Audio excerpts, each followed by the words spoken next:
The lighting is darker on one side. I'm just intimidated by Dimitri's guns. Getting it to me as a man. I just like when he licks his lips. Huh? I'm looking them right now. Y'all can't see me, but LL Cool J is hard as hell. LL Cool J. My God. I'm gonna take it. Tell somebody drop that in the comment section. LL. New school LL. Young LL. Lowercase. Uppercase, lowercase. Not a YN, a YLL. He's a YN. And Sarah, Yeah. you're a YD. They are not. They're not Y anything. Wait, what's the D stand for? Sarah, use your right side of your brain. YN, YB. Use it. She's practically an auntie. I am an auntie. I got 12 nieces and nephews, okay? Oh, damn. We were talking sociologically, not your literal family status. Well, I'm talking about both, baby. My parents are old. How many nieces and nephews do you have? Like 47? Me? Yeah. I have 12. All right, you never told everyone your age. You had everybody in the chat, all of our Truth Avengers guessing. They said you were 70, 85. Who's right? They was close. I am so disgusted by this entire conversation, Charlie. The whole thing, every bit of that sentence was gross. How old are you, Torre? Who won? I want to know who won. To know. Here's the thing. I am very good on left brain stuff. I am really not good on math stuff. So especially when the year is odd, I really don't know what age I am. Were you one of our ancestors that were burning up in that house? Damn. Welcome, Truth Tellers. Let me see y'all in the comments with the hashtag @TruthTellers. Where's our OGs from season 1? Oh, I see y'all coming in. Come on, y'all. Last week, we had an amazing start on our new platform, the Black Star Network. We come on right after Roland Martin Unfiltered, and we are honored to welcome all the Bring the Funk fan club to our show, Truth Talks. Tonight, we're talking dating by the numbers. Let's get into it.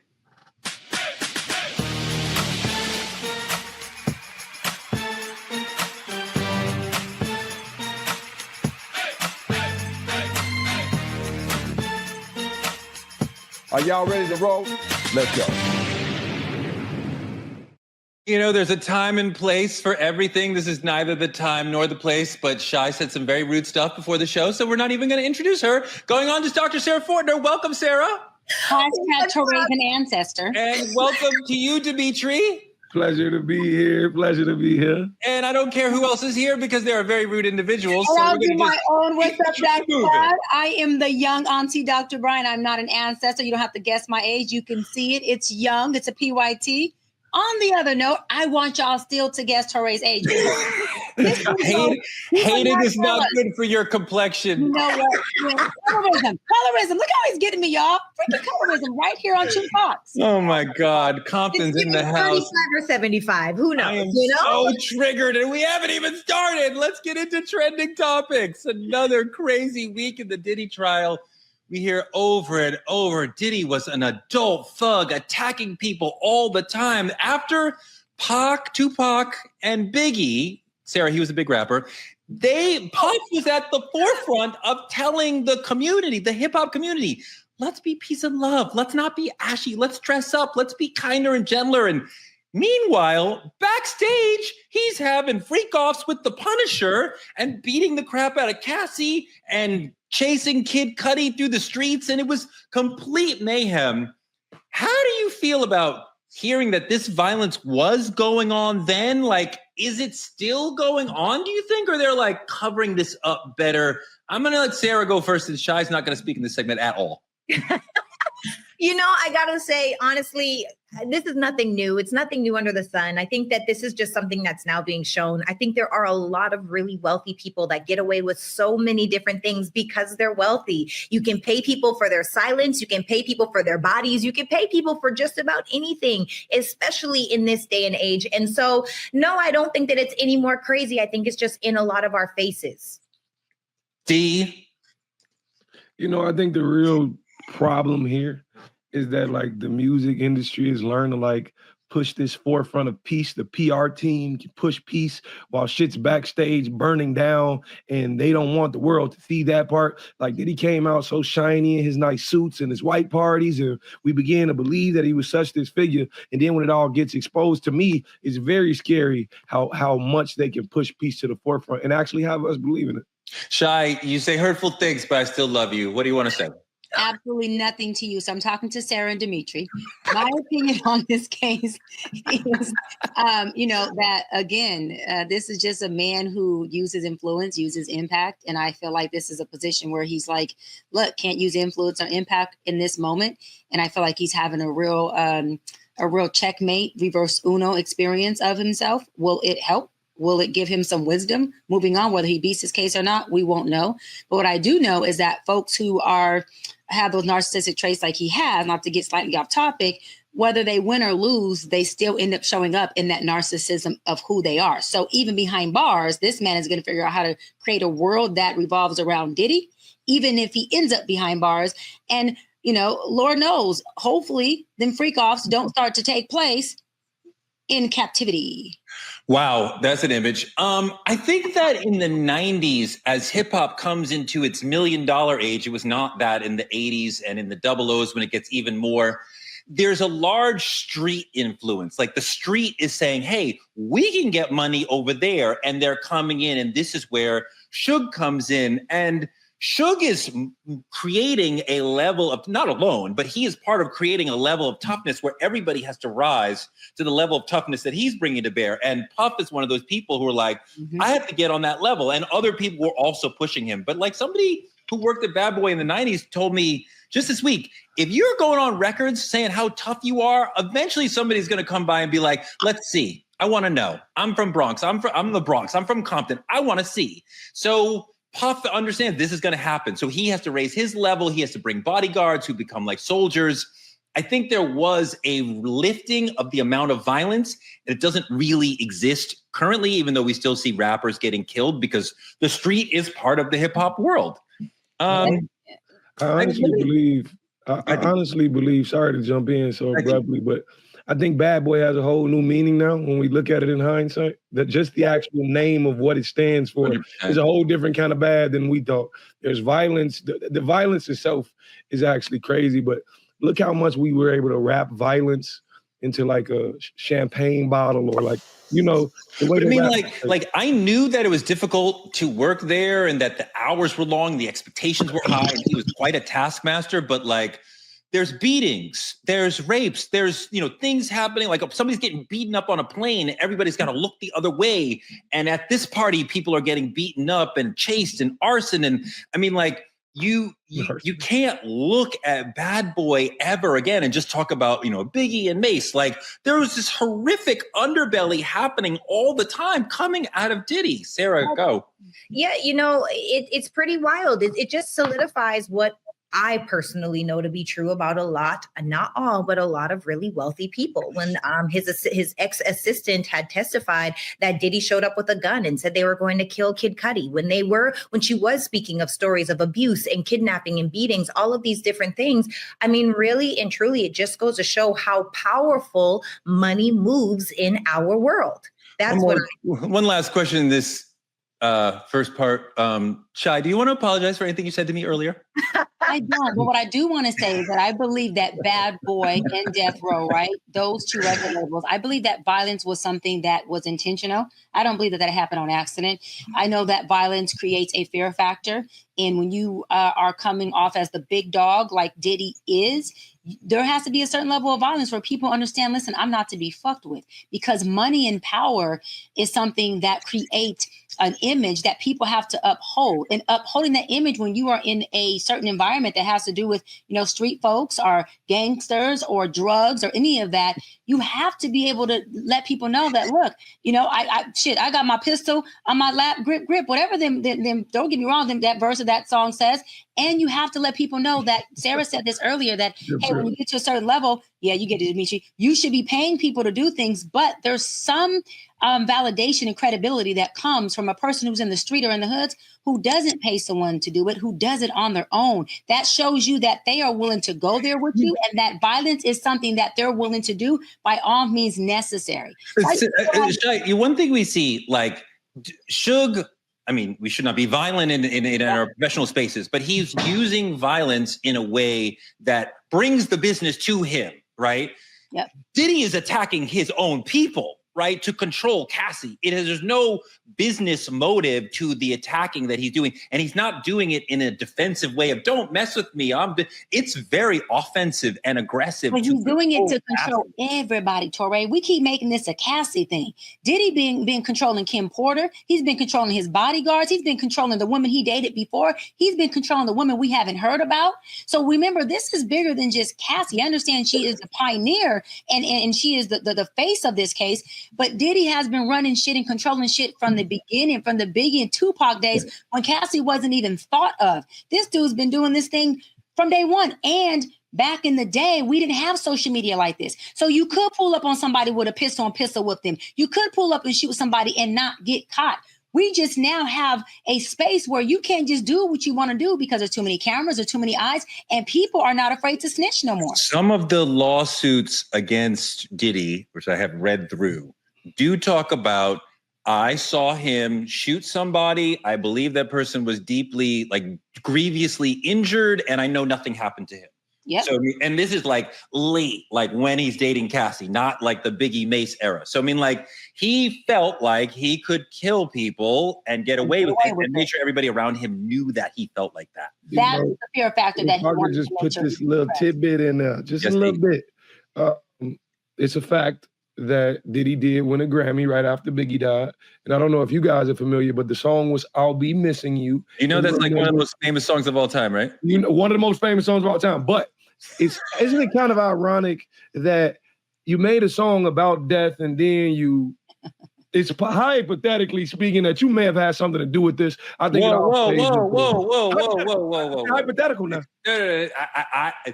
I'm not sure that anybody could suggest that he had anything to do with Biggie's death, other deaths, but not. It could be a conspiracy. You look it up on YouTube. It might be a conspiracy. Look it up on YouTube. Travel the rabbit hole. I mean, all right. Look, let's rabbit hole. Let's move on. I went to the Beyonce show this week. That means I win the week. The Cowboy Carter World Tour. And she made me like country music again. Like, wow, she's teaching us about the roots of country. Like, the roots of all American music, Dimitri, is in Black music. The blues. Yeah. We created the entire tree that becomes American music, especially country. And then you imagine it. Some people in the country world still don't get it. Look at Shaboozey. Yep, I did. Country music has been an important part of AMA history. The very first year of this show, the award for favorite male country artist went to the great Charlie Pride. That same year, favorite female artist went to Lynn Anderson, and this award went to the Carter family, who basically invented country music.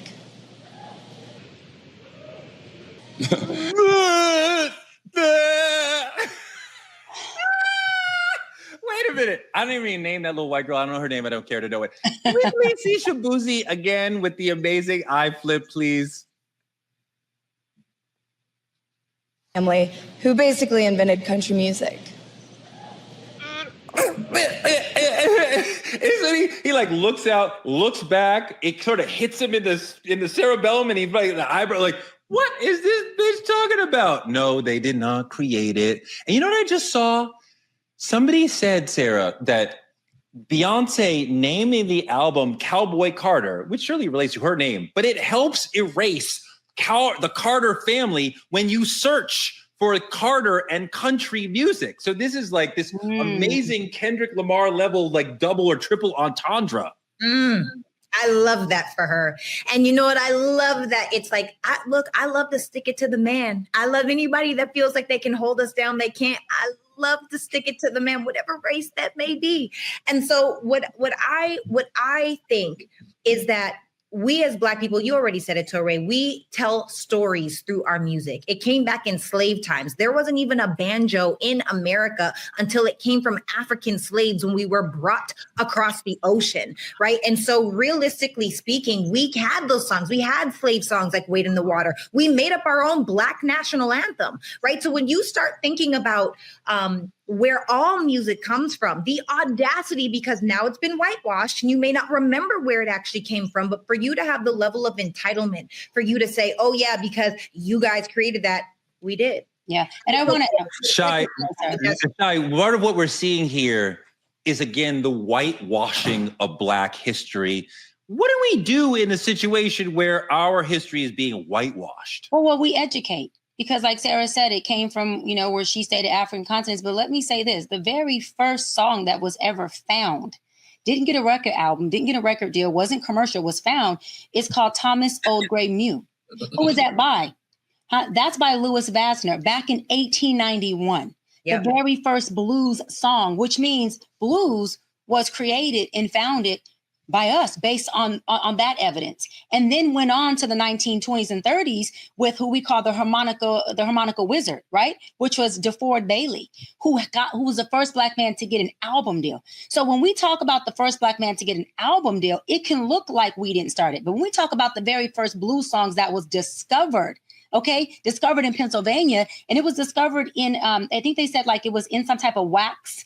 I don't know the name, like a wax, coin thing or something. So, it was just, they heard his music and knew that this guy had discovered it. And so we, again, we discovered the blues. And of course, back then we didn't have the resources to get album deals and to do it in the levels of white people did. And so our history got negated, but this is why it's important that we teach it so that our people understand, wait a minute, no, there are many things that we discovered. And just because you don't say it doesn't mean it didn't exist. What we saw in that clip was like active whitewashing, like in action, like in 100%. This moment, I am going to misrepresent the history and you're going to have to stand there and go, coming up next. What do we do? And this sort of whitewashing is not just about country, right? It happens in many different ways to us. Like, what are we supposed to do in response to whitewashing of our history? What Shaboozey did, and if not more, you're supposed to call it out. You're supposed to call it out when you see it, especially when you're a part of it. This has become his career. This is what he loves, clearly. You're a part of it. So you cannot allow somebody to just wash away what history was for what you see now. They've been dodging this for decades. But it's two things I love right now. First off, I love everything Miss Carter's doing with the Cowboy Carter. Honestly, I seen the videos and all that on Instagram. Girls, you looked good. I wish I was outside. Y'all should have dragged me outside. That's one. But two, I think the fact that it's actually exposing this fake gatekeeping around country music. This didn't even belong to you guys. That's right. You took it and now you're holding it out from us, which is crazy. So, but we got to start like. When you talk about it didn't belong to them, we're showing you a picture of Charlie Pride, early Black country legend, right? Mm-hmm. Shaboozey's doing it big now. Yeah. Charlie Pride did it big back then. And to what I believe Sarah or Shai was saying earlier, when we are telling our stories the way that Beyonce is telling a story about past legends, like Diane Martell, right? And like current legends like Rihanna Giddens and like lifting up Shaboozey and others, like she's telling the story about our connection to country, our birthing country, and the importance of country now. And so she's fighting against the potential for whitewashing by being this sort of history teacher. Absolutely. In the coolest way. I love Cowboy Carter so much. I want to go to see that tour. But that also adds really quick to the systemic racism, because she did that very, very overtly. It wasn't covert. That was overt racism. And he looked like thrown off.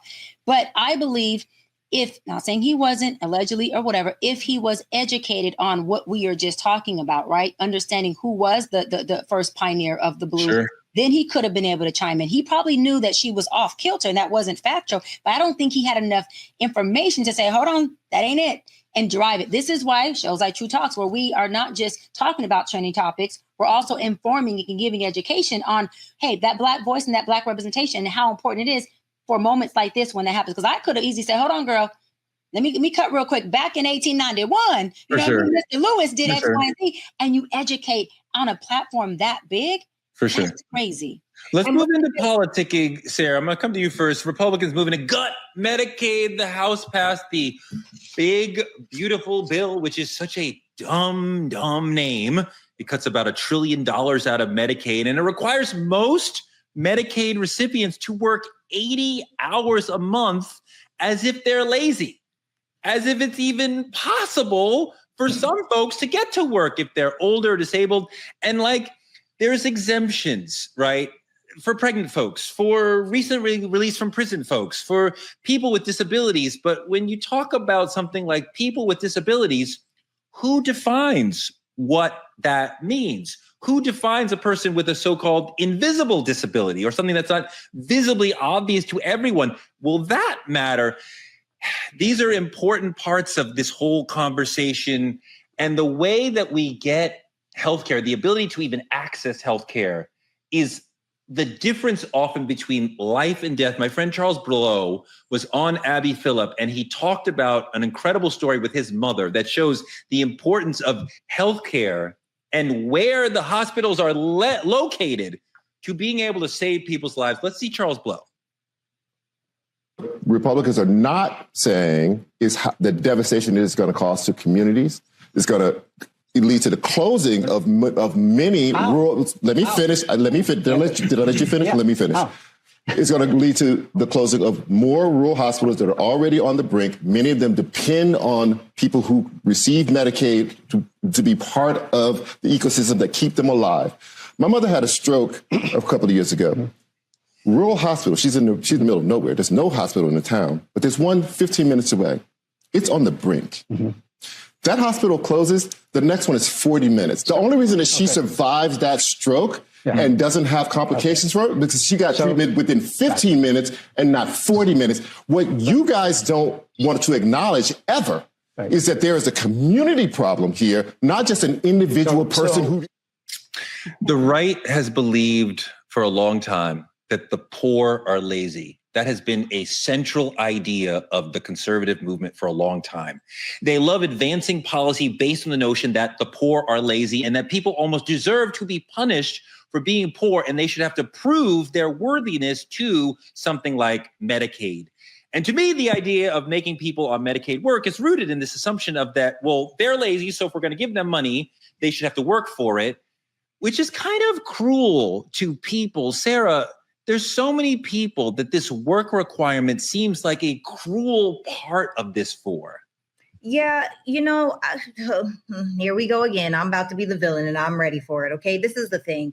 The part about this and why I really want to hone is because they're talking about 80 hours per month, which is 20 hours per week, which is part-time work. And the thing about this bill is it's saying that there are exemptions. You mentioned some of them, Tare. It is for disability. It is for pregnant women. It is for primary caregivers of dependents, usually in past legislature, right? It is for the medically frail. It is for those undergoing treatment for substance disorders. It is for serious health conditions. And so, yes, it can be hard to really differentiate who is this for. But more than anything, I think if you are willing and able to work, then you should work. Now, I'm not talking about seniors. I really do believe that for the seniors, y'all get to get in where you fit in. I do not, I've heard terrible stories about how older people are eating dog food, how they're coming back. Now they're working at Walmart because they cannot afford their lives. I am not talking about that. But if you are a willing, young, and strong body, I do not see the issue with working 20 hours a week.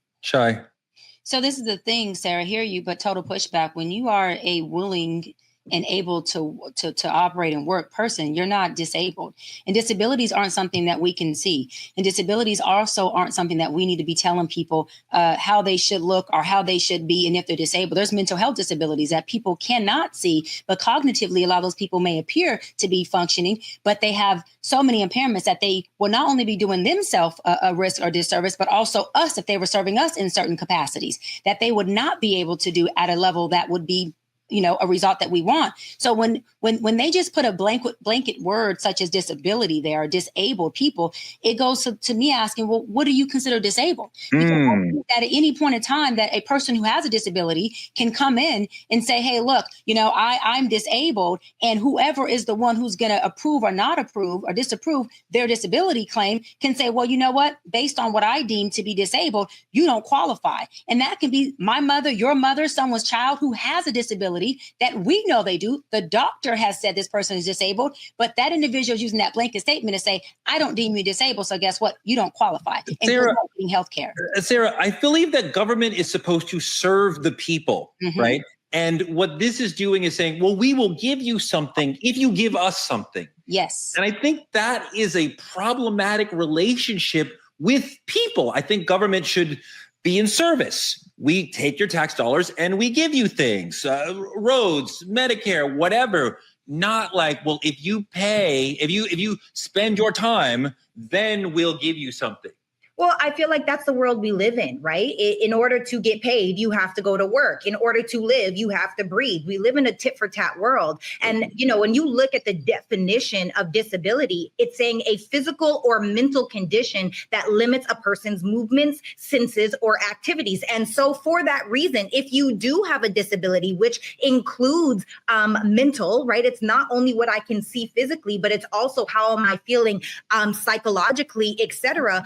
If that is my focus, and it is your opportunity to make sure that you are getting the diagnosis that you need so that you can say that you are disabled, so that you can qualify for those exemptions. And if you're not doing the work to qualify for those exemptions, then my question now is well, why not? Who do you not have in your camp? Now, I do understand that there are people that may be severely autistic or may be severely ill or may be have a very severe mental illness, and they need people in their corner to help them do the same thing to qualify for that exemption, in my opinion. Right. And let me say, as a taxpayer, and a person who votes, I'm electing my officials and I'm paying my taxes for them to do what Torre said, to serve me, to serve my family, to write legislation and policy that makes sure that we don't die a slow, painful death, and that we can actually have a good quality of life while we are alive. And so with that being said, it is not our responsibility to make sure we have a proper diagnosis. We got professionals put in place that are called doctors, medical physicians, psychiatrists, and a government that should be operating from a democracy that says, listen, we have the compassion for the people we are serving, for the people who are distributing and voting to our campaign, to our policies. And we have a duty, an oath that says we are here to serve you. And it is not your responsibility to have to figure out what diagnosis this is. This is why people are professionals who can diagnose, who can make sure documentation is legal enough so they can qualify for disability that people freaking deserve. I pay taxes, and it goes into that of serving my people. And my mother, who is on disability, who you can't physically, you can't through optics tell, I would be going crazy if she met up with somebody and they said, look, we're not going to approve your disability claim because we don't deem you to be disabled because you weren't responsible enough to tell your doctor what diagnosis you need. No, people need to do their job and make the right diagnosis basis on somebody's inability to work and be disabled. Dimitri, are you comfortable with the government saying in order to access healthcare for poor people, you have to work 80 hours a week? I am not. I don't. I think it's actually, I believe it's very contradictory. I think the idea of asking someone who's disabled to work 20 hours a week is removing the exact same thing that could help. 80 hours a month. 20 hours a week. Exactly. 20 hours a week, 80 a month, right? Yeah. So it's the exact same idea. Removing the exact thing that could help this for those who actually are able to do it. And the thing about it is, just because you remove it does not mean they will automatically become employable. It's not going to solve the problem by taking away. It doesn't make sense. To me personally, I completely disagree with it. Chai. And I agree with you, Dimitri. Not only does it not make it easier, it makes it worse. Because again, if I am coming to any service place, I don't even care if it's a restaurant, I don't care if it's a doctor's office, and we have someone who is really disabled and impaired serving me, a person who's not impaired, they are doing me a disservice. They are not going to be able to provide a service that gets me to where I'm trying to go. And then what if I don't know they're disabled and I'm up there trying to push back to say, look, you're not getting good giving me good customer service. You're not providing the care that I need. Not knowing this person is disabled, it ends up being a lose-lose situation for everybody involved. And then how do you tell somebody, I need you to work 20 hours when we don't know what those 20 hours, what impairment those 20 hours could cause in addition to the impairment disability they already have? It's completely incompassionate. It's completely inhumane. And I just feel like the government needs to hold themselves accountable for the shit that they signed up to do. It's a public service position. Serve the damn public. The lack of compassion point, Sarah, that Shai's talking about is right on. And I feel like this has been what the right has been about for so long, because they've been complaining about welfare and demonizing Black welfare users from at least since the 80s. And this whole narrative of they are poor, they are stealing from us, we don't trust them. We have to make them take drug tests or walk both ways up a hill or, work a certain number of hours. All these ways of demonizing the poor based on a sense of lack of trust of the poor. There's the base thrust of this feels very disgusting to me, and another sort of demonization of the poor. And of course, the image of that in the public, in the voter's mind, is a Black person. Right. Well, I believe, and let me know if I'm wrong, but I do believe that the majority of those that have Medicaid are white people, not Black and brown, first and foremost. And then also imagine if we were to take responsibility for our own bodies. Yes, is it great if the government does serve us? Yes, it does. But imagine if we were to be preventative instead of reactive. Imagine if we were to, like both me and Dr. B have said, you go get the diagnosis for your issue so that you do still get to have Medicaid. But that being said, one of the things that I do want to touch on, because we went through a lot in 2023. There was a lot of medical bills that came up in my family, even from Canada, doing some stuff here in America. And what I know is that medical bills can literally bankrupt people's lives. It's the number one reason why people go bankrupt, medical debt. Yeah, I believe that. And you have to pay it back, and they're not waving that away. And so, it's challenging, because one part of me is like, well, what does Medicaid even really cover? It really doesn't. You still will have medical bills up the wazoo, even if you have Medicaid. And if you were to take it away. No. You don't. So you feel, okay, so break this down. And for those that are listening and go ahead. Let Shai want to explain. Go ahead. This is the question though. First of all, Sarah, coming from Canada. Yes. Y'all do it fucking right. Because right. healthcare should be a human right. Healthcare should be a human right. Say it again. First of all, healthcare should be a human right. We are asking people in a service position to give us a human right. Let me go further. People are healthy. The crime rate is lower. But we fight public safety. But we can't get public safety when the crime rate is high. Because if I can't get my mom to a hospital because she's going to die, I'm a mad bitch. And if I'm a mad bitch, it's going to be chaos when I leave my house. If Dimitri can't get his son any treatment he needs because his baby boy is sick, you think that's not going to be an angry Black man? That's a problem. So when you deprive us of resources, period. Yes, when you deprive us of resources, you're fucking right. You create a fucking wilderness. You damn right. You create a jungle. So why do they do this? Because they want it to be warfare in our communities. They want it to be a jungle in our communities. That is why it is bullshit. Because you cannot tell us you want us to be emotionally regulated, not sensitive, not do this type of crime, not do this type of thing, be educated, walk around like we're good, but you don't want to give us fucking human rights. Guess what? Fuck you. This is why we're upset. Right. This is why we have to have emotions. And this is why it's a fucking problem. Because people in the service position are not serving us. They're fucking us. They're taking advantage of us. And I'm a taxpayer. I'm paying for my mama to be good. I'm paying for my family to be healthy. I'm paying for my kids to have a fucking future. And you telling me I got to worry about my baby at 3 months if I'm not a millionaire that I fucking grew myself to be, but the people in my community are still suffering? I got a problem with that. And anybody who thinks it's okay, I got a problem with as well. Period. You are absolutely right that, especially on the point that healthcare is a human right.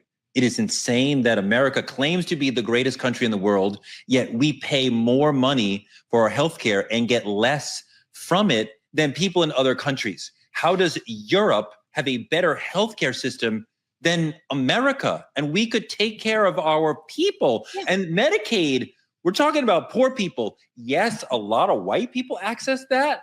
but a large percentage of our community relies on Medicaid to survive. Go ahead, Shai. Canada has a low crime rate. We just got back from Toronto, Dimitri. Yep, sure did. Oh I loved it. The people are like hippies. Y'all are nice and loving, and were they not inviting? Well, They were so because warm. you guys have resources that allow you to be stress-free, Healthcare. that allow you to freaking live and wake up and say, you know what? Yep. If I got a problem, I can go get this taken care of so that I can be mentally well. I can have my well-being that works for me. You come to the States, it's a whole different freaking ball. People are fighting for things that they should not have to fight for. I'm sorry. And nobody should have to work 1 hour to get disability. Are you crazy? Work an hour? Fuck that. No. There we go. I'm sorry.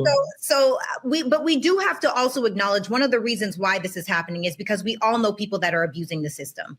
And being from Canada, what I do know is I know that a lot of Americans think that absolutely everything is free. Well, you still have to have a job in order to get benefits as far as your insurance goes. Now, if you need a big surgery, if you need a heart transplant, a lung transplant, hear me out, Torre, hear me out. Wait, no, but you start with this people, and I just said our people. Yes. Rely on Medicaid.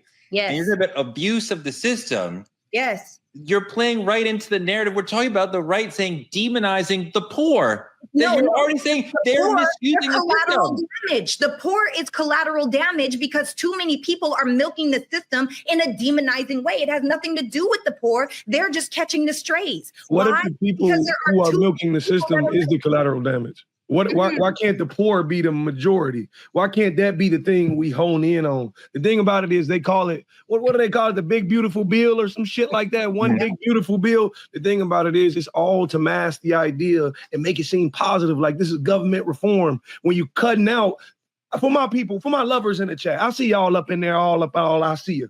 The thing about it is, this is what I want you to imagine, a pyramid. This is the population. There's more poor people at the bottom. Yes. All the rich people at the top sitting comfortable. But then when it comes to things like benefits and tax breaks and fucking Medicaid and things you need as a human, the pyramid's reversed.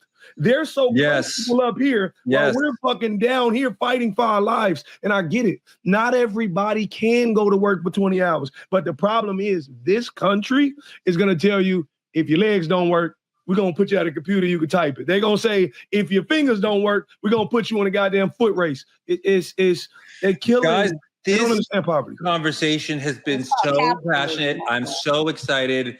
I'm so happy we all jumped on Sarah. And also, the next topic is so right in the middle of the strike zone for all three of you guys. When Jody wrote this, she was like, this is for y'all. And when she texted it to us, y'all was like cheering in the chat, the little emojis that are like, yay, like all those emojis, people like, like you guys are so excited. The main topic, we're going to help singles. I think that's all three of you guys, not me. Y'all gonna find love today.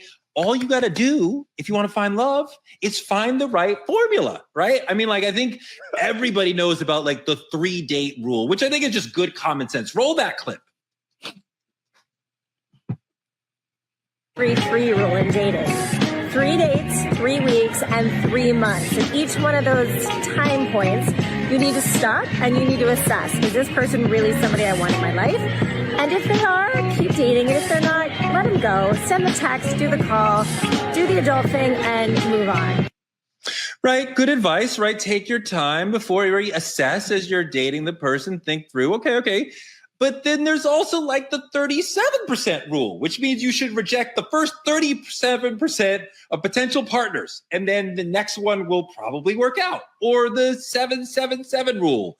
Every 7 days you go on a date. Every 7 weeks you plan a weekend escape. Every 7 months you take a longer vacation. Every 7 years you marry a new person. And then it all just like works out somehow, some way. Shai, is there any numerical formula that like actually works? Listen, I've called off 2 weddings and a couple engagements. There is no one formula for any person. What I teach my clients is get yourself to a place of being happy.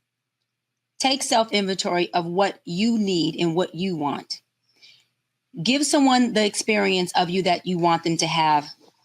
throw away this list of shit you have. Have your non-negotiables if you're going to have them. Like if one is, the person can't have kids, that's cool. Cool. 1 or 2, right? It's non-negotiable. That's not a list. And instead of the list, actually experience the person for who they really are. So who you're going to be married to and who you're going to be in a relationship with after the mask comes off, after the sheep over the wolf clothing is going to be the fangs of the wolf or the sheep if it's really a sheep. So instead of telling people how to be in relationship with you, let them show you how they relationship. And then our job is to say, well, I choose this person or I don't. But instead, we have this long list. And when the person doesn't fit that list, or when they take their list and they're doing it the whole time, and all of a sudden their real self comes out, you're like, you're not a good person. No, they're not who you wanted them to be. I want to drill down on one thing you said that really jumped out at me. You said how they relationship.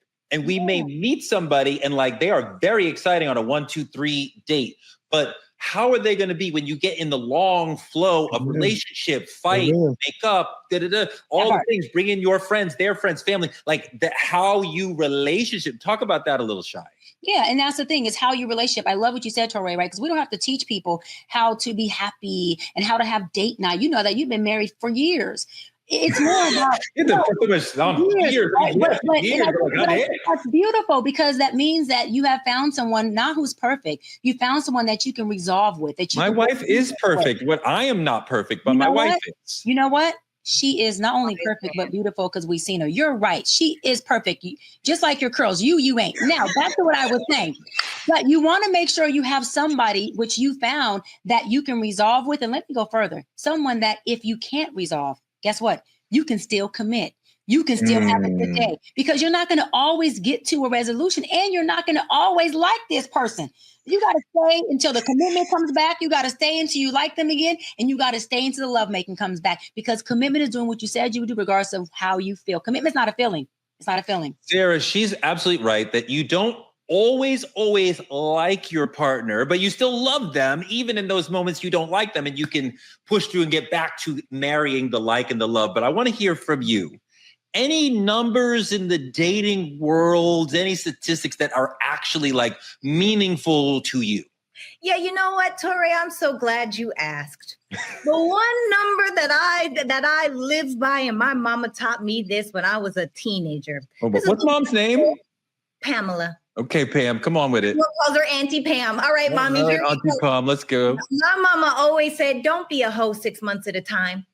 What that means, I didn't expect Pam to say that. Yeah, my mom's the realist. Let me tell you what this means. This means oftentimes you meet someone, you like that person. This scientific chemical imbalance things happen. So you might even think that you love this person. So you might be doing the 3-3-3 rule, the 3 month, 6 month, 9 month rule. You might be doing all of those things. But the truth is, usually around the 6th month, you realize who this person actually is. And when you wake up and you're like, damn, I actually don't like this person. So then you break up with this person, and then you do it with the next person. So what that looks like is, let's say you start sleeping around, I'm going to say at 15 years old. A lot of people start in high school.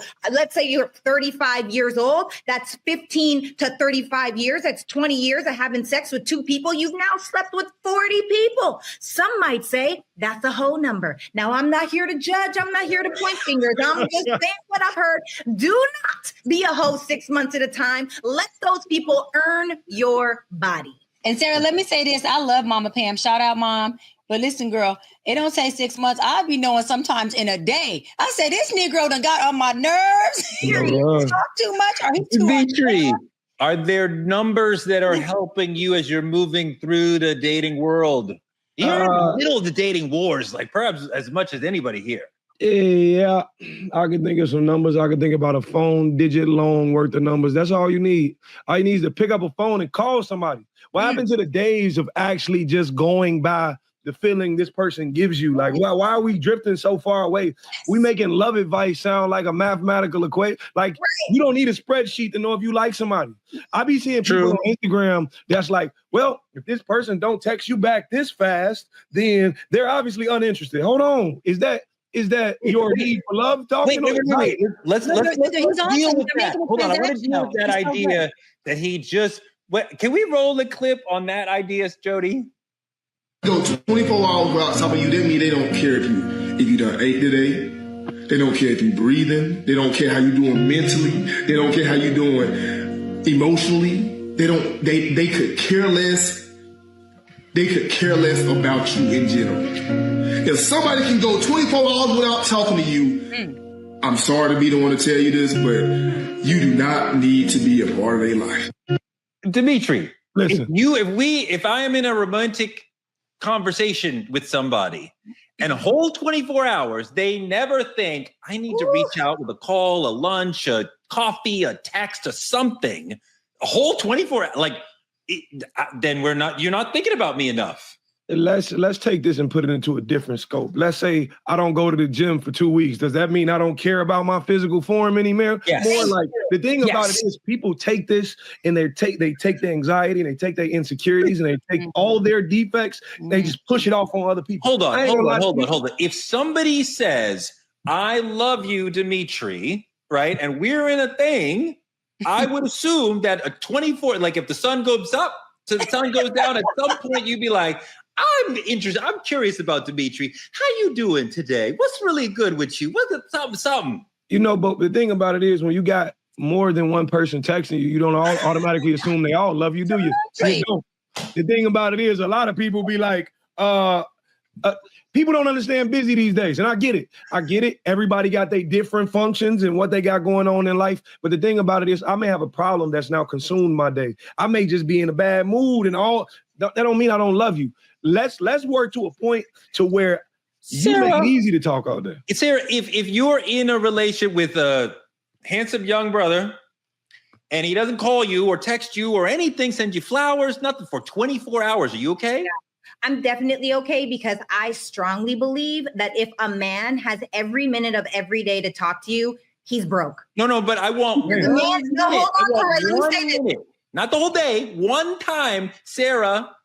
No, because literally a man with a purpose, a plan, and a vision, he might be busy. And sometimes I think that the problem in relationships is people don't understand the seasons. There is always a winter in your relationships. That is where everything is dead. What does that mean? The spring. What is a winter? He is sexually attracted, where this person may get on your freaking nerves, when they may breathe in a way that irritates you. And that's just the reality of some relationships. And then in that same year, or maybe in that same 5 years, Michelle Obama had said how there was about 10 years where she couldn't stand Obama, but she wrote it out. There are seasons, but surely enough, spring follows winter, summer follows spring, fall follows summer, right? So when you get into a space where you understand that maybe this is the season where I'm not able to reach out to you as much, can you have compassion, right? Like for 24 hours, am I going to trip off of 24 hours? No, I'm not, because you know what? I'm busy too. And sometimes I'm tired. And let me just tell y'all this, because sometimes if I have a shoot day that's been 14 hours long, I've on my podcast or whatever it may be, and then I get into my bed, I still got to wash my face and do my face regimen. I don't even want to muster 1 ounce of energy to now pick up the phone and be sexy and be cute or be whatever. I want to be able to be my most basic self, which is like, hey, baby, I'm tired. I'm going to sleep. Or I don't want to talk at all. I don't want anyone around me. If you're with me, you can be that most basic self. Torre, I was just about to say, one or the other. I don't care about all that makeup and all that. This is cute for this damn TV shit. You see it? But let me tell you something. When I'm calling my man or my boo or someone I'm dating, I'm on FaceTime with them while I'm taking off the makeup. Okay? Because a person who wants to make time for you is making time for you. I don't care what season we in. I don't care what city or state. I don't care what business you're building. I don't care what you're doing. Unless you're praising the Lord in that moment. 3 seconds of texting me or checking in with me does not take a long time. Let me go further, because I have called people while I'm running into set just to say I love you. I have text people on set, FaceTime them while I'm in my black car headed to where I'm at, because I'm a person who says if I'm committing to dating you, I'm committing to giving you time and an investment. If I don't have time, keep your ass over there. You talked about this person with no time. You talked about this last season about like check on me, like you want. I said I want you to love. I want you to love me like this. I want you to love me like this. I want you to be eating, sleeping, and pooping me. And I want to say it's about a baseline and a norm. The relationships I've been in with the men who were retired, basketball players or businessmen or attorneys who are very busy, I've never had an issue, knock on wood, because I don't want that issue, with them finding time throughout a day for a text message, we're not talking about an hour conversation. We're talking about an in-between text to just say a emoji, a heart, or I love you, or checking on you.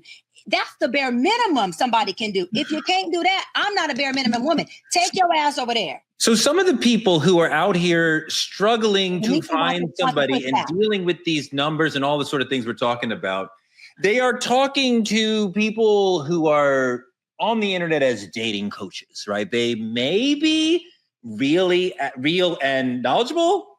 They may be false prophets leading people who are needing help.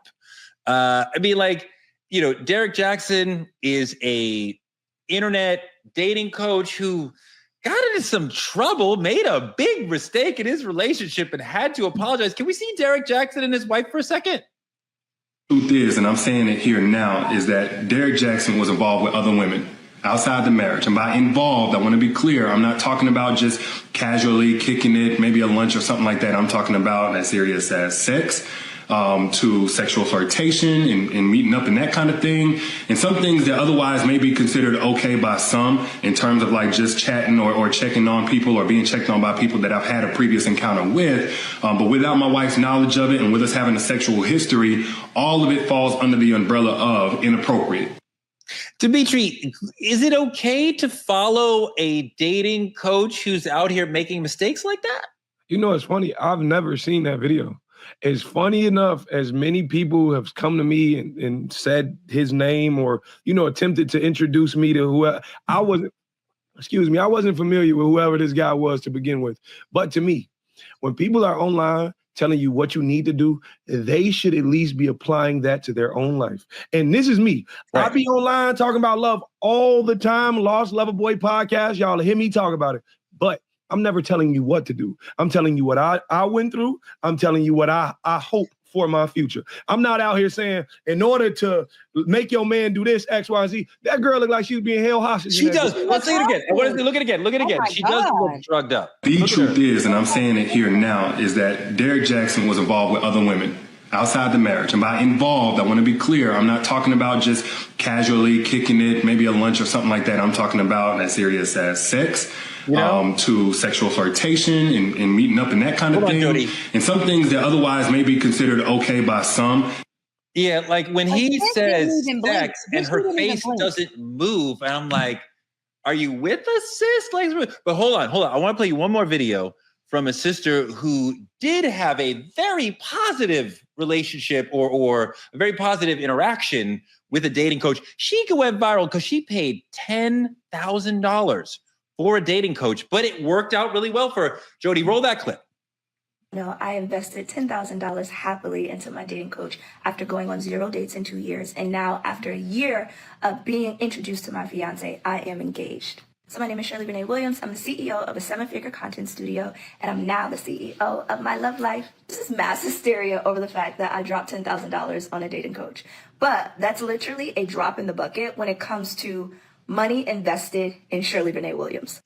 Sarah, this woman's video is fantastic because she goes on to talk about, I spent this much on executive coaches. I spent this much on a leadership coach, on a life coach. So she's all about engaging with all sorts of coaches. So this is just on brand for her. But Sarah, really interesting story that she pays this money. She finds obviously a dating coach who really works for her, and it succeeds. Now she's engaged and she's found the right piece to her puzzle.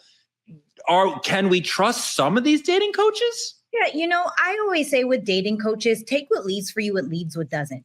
Because the truth is, whether that person is practicing what they preach or not, is it helpful to you? Is it useful to be slow to speak and quick to listen? Is it useful for you to keep your tone down when you're a woman trying to have a conversation, because yelling at a man is not effective? Is there a lot of these different things that people are saying? So for me, because I do speak a lot on relationships, but I don't actually speak on relationships. I speak on I don't even speak on two people. I speak on one person. When you you are self-aware, when you have self-love and you have self-accountability, you attract better people. Does that mean that we're always going to be perfect at it? No. Does that mean that we're always going to be the best version of ourselves? No, but you have to do your best to strive that way. So when I think about these dating coaches and investing in it, yes, because the truth is, if you don't know, how do you do better? These coaches are out here teaching you to observe yourself in a different way. And I think that even Kevin Samuels, to be completely honest, and I know I'm going to get beat up for saying this, Kevin Samuels had the most trash way of saying a lot of the things that he said. But when you're dealing with a high value, high earning masculine man, a lot of what he said had validity to it. Now, did he have to be this disrespectful or rude? Did he have to be this polarizing? No. Sarah, a lot of what he said was valid. Kevin said a lot of shit that was true. I'm going to back that up. I don't know. I feel like Kevin Samuels said a lot of very hateful things toward Black women in the guise of, I'm trying to help you. I'm wearing a suit. I'm very classy. But like, it was just a lot of Black female denigration and hatred. I just want to note that Derek Jackson's wife later said that she regretted that video and he pressured her to do it, which may be why she looked like that. But Dimitri, when we talk about someone like Kevin Samuel or any of these sort of male dating coaches who are trying to give us advice, have you learned anything valuable from any of these sort of people? I'm trying to think of a good one. No. In all actuality, the lady said she paid $10,000, XYZ. $10,000, you're paying $10,000 when all you really need is therapy in a mirror. It's like Miss Sarah said, as long as you can see yourself, you can see how you're showing up in these situations. He didn't grab a man off the street and you didn't buy a man for $10,000. That's not what happened. All you needed to do was see how you can show up better. You take what fits and what does not, you leave alone. I don't really listen to it. I do me. Cheyenne, is this a valuable thing? Like with you as a licensed therapist who is professionally helping people every day, do you look at a dating coach like a colleague or like you're a shyster? Yeah, I love that. Want to just clear something up. I'm not a licensed therapist. I don't diagnose. That's okay, Tori, I got you.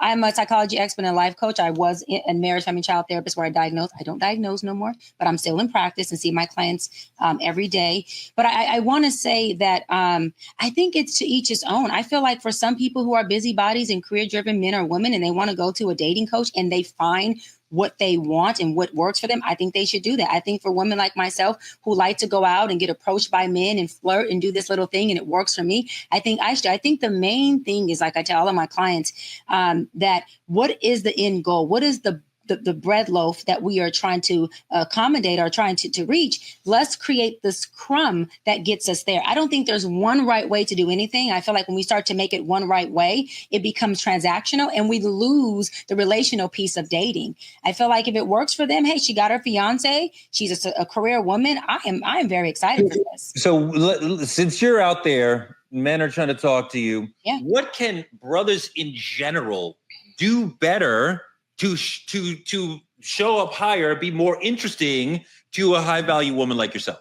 Approach us. Don't let this, and I'm going to say it, this is going to be hard for some, but oh well, don't let the Me Too movement have you feel like you one of them brothers who has sexually assaulted a woman. You haven't.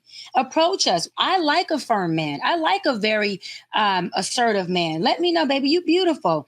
Can I take you to dinner tonight? What are you doing out of town? Can I get your phone number? Start a conversation. Don't just make eye contact and wait for me to kind of give you the green light. I like a brother who's confident in who he is. And I said this before last season, I love a hunter. Hunt me. Come get me. In Deion Sanders' voice, when I was on his show, he said, that's a grown-ass woman right there. And if you want her, you got to hunt her. Okay? Sarah, come hunt me. Torre, hunt me. Okay? Not you. I feel you. I feel Sarah. So, okay, he has hunted you. He has asked you. He's made the first approach. We're moving into like date 1, 2, 3. What do men in general need to be doing better to earn a high value woman like you?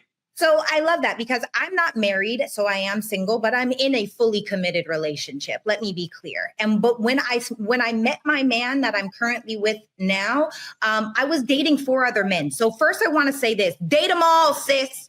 Date every single one of them. Now that is not to be confused with at once? Them all. Yes, at once. I'm not saying sleep with them all. I am saying date them all, get to know them all, because I say abstinence all the time. Give yourself an opportunity. Like my mother said, don't be a host 6 months at a time. I need to know, do I even like you before I lay down with you? So number one, and then that man, one of the things that my man did was that he literally from one date, I did not leave that date without the next date planned. I did not leave that. Every single time that I had spare time in my day, he took it. He almost made me his girlfriend and made me cut off everybody else because he was so intentional about getting inside of my day and having my time. Wait, every 24 hours he made time to reach out to you and you liked it? Of course he did. That's interesting. Even though he was so busy, that's so interesting. This is what I'm saying. The point is that there are seasons in relationships, and I think that it's important for people to acknowledge that. There might be 24 hours where we don't get a chance to talk. If I'm hosting a retreat, if it's whatever, and I just get a text message, it's not always conversation. But I do want to say to the ladies, date them all. We are so used to, look, I see Dimitri itching. We are so used to being in a space where we only have one man. Well, look, as we get older and become geriatric, the most precious thing that we have is our time. So Sarah, now I'm giving you my time. Like, listen, hear me out, Teray. If I'm giving you my time, I find out I don't like you 6 months later, 6 months later, 6 months later. Whereas if I date 4 people all at once, I just condensed 2.5 years into 6 months. I don't like none of y'all. Next. Well, that's what I think. I've only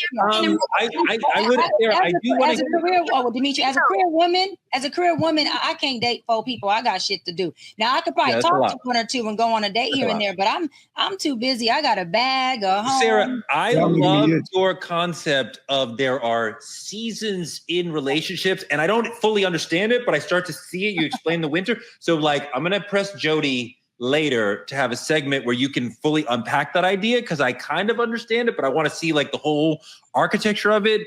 Jody is yelling at me. She is the boss. She does send out the checks. But Dimitri, last word. What can women do better in the dating world for you? Date yourself. Learn yourself. Learn who you're showing up as. Because there's nothing a man values more than a woman who's sure of herself. If you date me, don't date them all. Date them one at a time. You understand what I'm saying? Date them one at a time. No competition, D.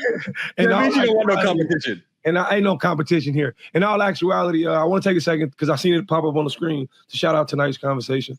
Me and Dr. Bryant are part of tonight's conversation. I want y'all to understand what it is, because there's this mass misconception around it. These are not people who are telling you what to do. These are a panel of people who are giving you different perspectives that may help in your love life. And if you choose to, take that. But I just wanted to make sure I clear that up, make sure Ace understands, make sure Ace is understood in what he's doing. But the thing about it is, for me, sis, they don't one at a time. No.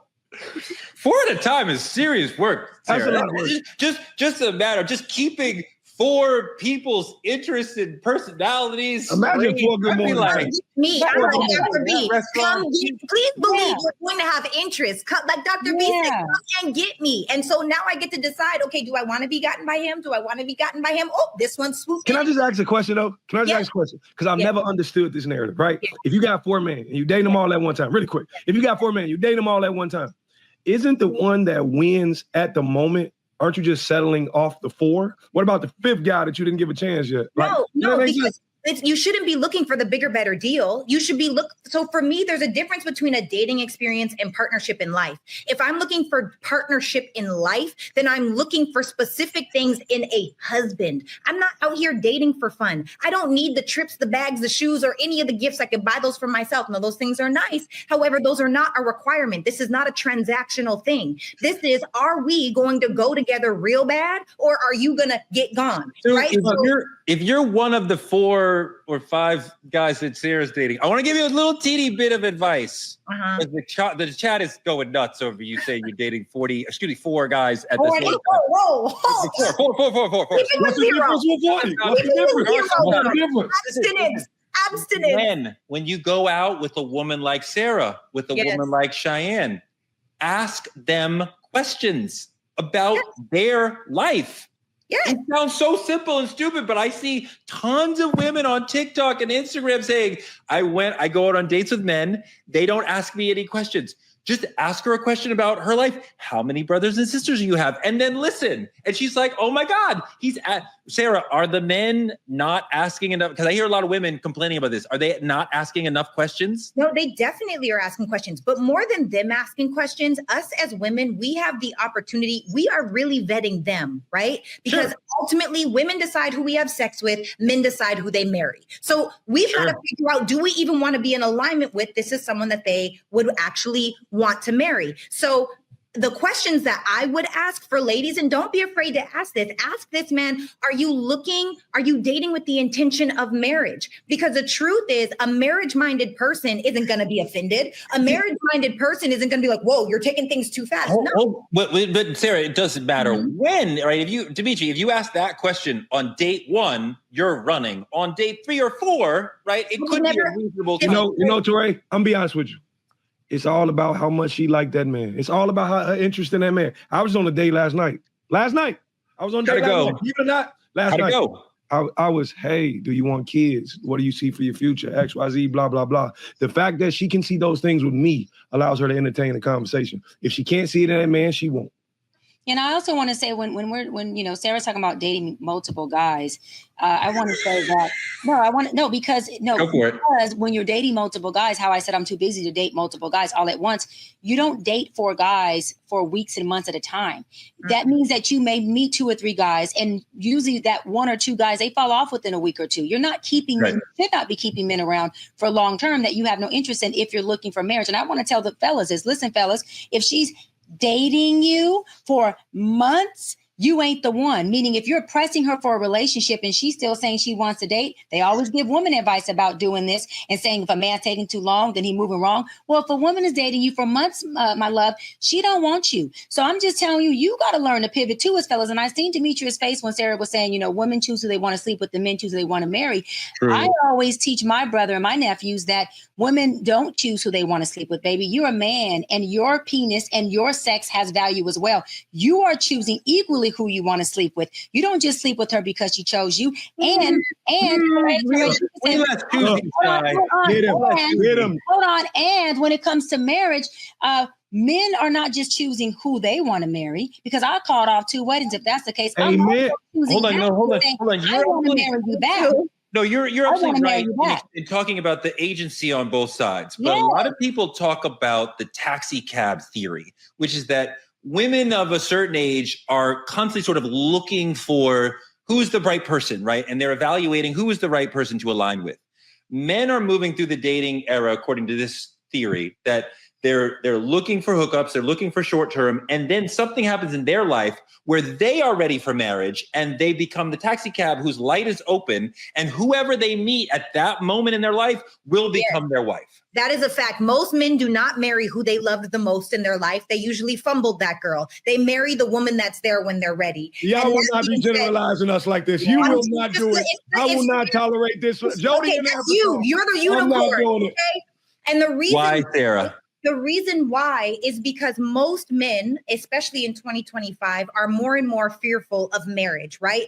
Or they are very much invested in marriage and they're ready to put away the things of the past. They're ready to let go of sowing their oats. They're ready to really sit down and commit to one person. So let's say that we're speaking about the person that is ready to commit because now they're ready to have a wife, right? The truth is, the next time they meet someone that's good enough is the person that they will absolutely marry. Dimitri, one thing within that. This is so wrong. Sorry, hold on. This is so wrong because men, especially black men, are marrying 36% more than black women. So it's not the men who are fearful, and it's not the men who are saying they don't want to do it at all. The men are actually marrying. They're actually the ones that are coming forward saying, look, I want to do this. And so go ahead, D. I just want to say. No, that's good. But Dimitri, I think sometimes men find that when marriage starts to appear to help their lives. You get to a certain point in your life and it's better for your career and for who you are in the world to be showing up with a wife, not a different woman every time. And when you get to realizing like, oh, if I'm showing up to these parties, social and work, with the same woman, like remember that moment when Alec Baldwin explains to Matt Damon the point of getting married, that there's a woman, no matter how much of a jerk you are, there's a woman who is classy and attractive who's like, I vouch for him. Like, oh, well, then he must be cool. You said a key word. You said a key word there, Torre. Key word. You said a woman. Men see value in a woman. She has to become a woman. Let's not act like the term. Let's not act like the term "hot girl summer" ain't existed for the past 10 years. Y'all wanted this shit, and a lot of times women walk out and they go have their hot girl summers and they want to be on the beach and they want to do this and travel and XYZ. You wasn't looking for a relationship then. So the thing about it is, it's not just men who are holding off. As it's flipping, this generation is waiting till they're 35 to say, okay, now I'm ready for a real nigga. Let me double back to that man who was good to me. So it's not just men fumbling the bag. It is women as well. So please don't generalize the whole thing and making it seem like we the bad guy, because in reality, it's the other way. I think that that's really good, Dimitri. I think that that's really good, and I'm really good for generalization. So I appreciate that accountability. Yes, you are. I want to go back to when we were talking about dating them all, and I want to talk about, because some people are going to be like, well, how do we do that and not feel like a hoe? How do I do that and be accepted by my family? So for clarity, number one, when I say date them all, I'm not talking about sleep with a bunch of men. In fact, I don't encourage sleeping with men at all in the beginning until you actually know this is someone that you are invested in. How long? Not that you're just, I don't think it's a time thing, to be honest. It could be 3 months, it could be 1 month, it could be 3 years, until you know your body. And I'm not here to tell people the time length. However, what I will say is, when you start thinking of marriage, one of the most powerful things that I ever learned inside of therapy was, when I put on my wife hat, how do I want to feel? What is most important? Because that 6 foot man with the 6-pack with 6 inches who makes 6 figures, wait, 6 inches. Hold on, Sarah. We can't go 6. Sis, give me an 8. Just give me an 8. Come on, sis. Wow. The way my body would be split. I can't. But look, listen, sorry, Mom, I know you watch this show, but I say that to say that, how do you want to feel as a wife? So for me, it's not about how tall he is, what he looks like, although those things are great to have.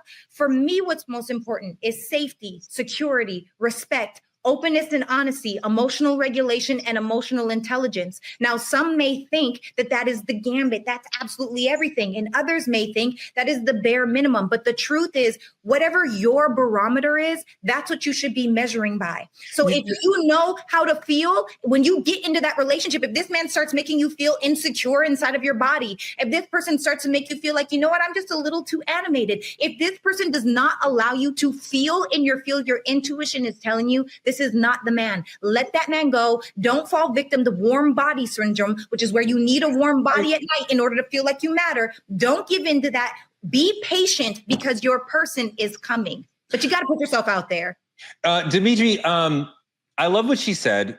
Wanting a man with emotional intelligence, well, also look for a man with 3 arms. However, when the first word she said was safety. And I think a lot of brothers don't understand that women move through the world not necessarily always feeling safe. Emotionally, physically, we're talking about crime, we're talking about getting hurt. And so when we can make them feel safe, that's what providing is about. That's what being emotionally intelligent is supposed to be about. That's what being consistent is supposed to be about. When we can do that for them, oh my God, then so that's kind of what, talk about what we need to provide for them to feel right with us. The thing about it is, I think that's a major point you got going on. For men, the problem comes in, a lot of us don't understand women. We can't put ourselves in a women's perspective emotionally, mentally, physically, anything.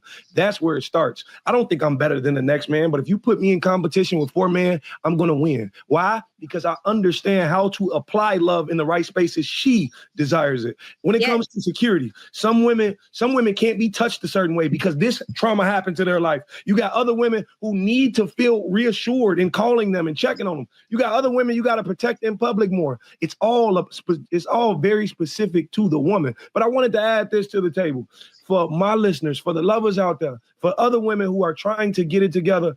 The reason I say don't date them all at one time, and you trust me, you're going to do what you want to do. The reason I say don't date them at one time is because if I place 4 different drinks in your face, and I give you minutes apart, and you taste one, and they all start to blend together, which creates a mental clarity that you're losing, right? Because one man bought me flowers. Now I'm looking at drinks. Listen, all I'm saying is the mental clarity you must have to see yourself and how you showing up to an individual. It's harder to do when you're showing up to multiple individuals. That's all I'm saying. What I like about where this conversation went is we started trying to make sense of numbers and we got down to like emotions and like real things we can do for the other gender.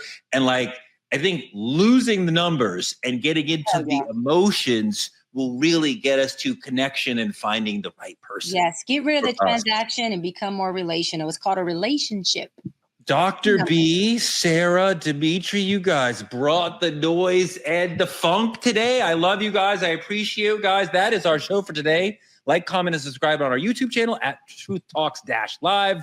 Continue to watch us here on the Black Star Network right after Roland Martin Unfiltered every night. Support Black media at Cash App. You can also support us by advertising on the show with Truth Talk so you can be part of our 10 million person network. When they get on you, they're going to love on you. Small businesses and influencers partner with us by visiting truthtalkslive.com. And you can become a VIP member of the Truth Lounge and click on any co-host room. Dr. Sarah, you got a VIP chat room. What's in there? Lots of four guys who were trying to talk to you right now? You know, they might try it, but no, it's all the real, raw, transparent conversations where we can really go into depth with a lot of questions that people have and just good times, good laughs, and relationship building, you know? As we talked about tonight, Black media is under attack. So support us by telling a friend to tell a friend to watch Truth Talks, where we have the Blackity Blackest talk on TV. Check us out every night, 8 p.m. EST, 8 p.m. PST. So if you're in the West Coast, like Sarah is right now, or the East Coast, like I am, 8 p.m., we got you. Next week, attorney Ariva Martin and Judge Lauren Lake will be here. They are extraordinary, brilliant women. I can't wait to talk to them. We will be back tomorrow night, every night, 8 p.m. Amazing conversation, lots of blackness. See you tomorrow.